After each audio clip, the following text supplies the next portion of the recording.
అనేక మందితో మాట్లాడా, వాళ్ళందరూ అన్నారు ఈ హామీ మీరు సాధించగలుగుతారా, చేయగలుగుతారా అని అడిగారు. కానీ వాళ్ళు ఒకటే చెప్పా, నా ధైర్యం ఒకటే, నా బ్రాండ్ ఒకటే, ఆ బ్రాండ్ పేరు 3 అక్షరాల CBN. మొన్న ఢిల్లీలో ఒక ఇంటర్వ్యూకి వెళ్ళా, అక్కడున్న విలేకరు నన్ను అడిగాడు, తెలంగాణకి హైదరాబాద్ ఉంది, తమిళనాడుకి చెన్నై ఉంది, కర్ణాటకకి బెంగళూరు ఉంది, ఆంధ్ర రాష్ట్రానికి ఏముందని అడిగారు. అతన్ని ఒకటే చెప్పా, మాకు చంద్రబాబు నాయుడు గారు అని ఒక బ్రాండ్ ఉన్నాడు, అందుకే మా రాష్ట్రం రూపురేఖలు మేము మార్చబోతున్నామని.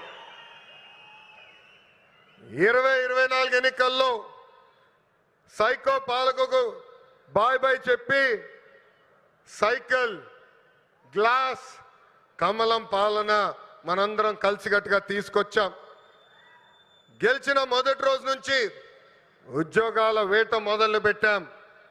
ఇప్పటి వరకు 8 లక్షల కోట్ల పెట్టుబడులకు, తద్వారా 5 లక్షల మంది నిరుద్యోగ యువకులకు ఉద్యోగాలు కల్పించడానికి ఒప్పందాలు కుదుర్చుకున్నాం, పనులు ప్రారంభించాం. దాంట్లో భాగంగా ఈ రిలయన్స్ ఎనర్జీ ప్రాజెక్ట్ కానివ్వండి, NTPC కానివ్వండి, భారతదేశంలోనే అతి పెద్ద ఆర్సిలర్ మిత్తల్ స్టీల్ ప్లాంట్ కానివ్వండి, BPCL, Tata power, TCS, LG electronics లాంటి అనేక కంపెనీలు మన రాష్ట్రానికి రాబోతున్నాయి. కుటుంబంలో ఒక్కరికి ఉద్యోగాలు కల్పిస్తే ఆ కుటుంబం పరిస్థితి మారుతుందని బలంగా నమ్ముతుంది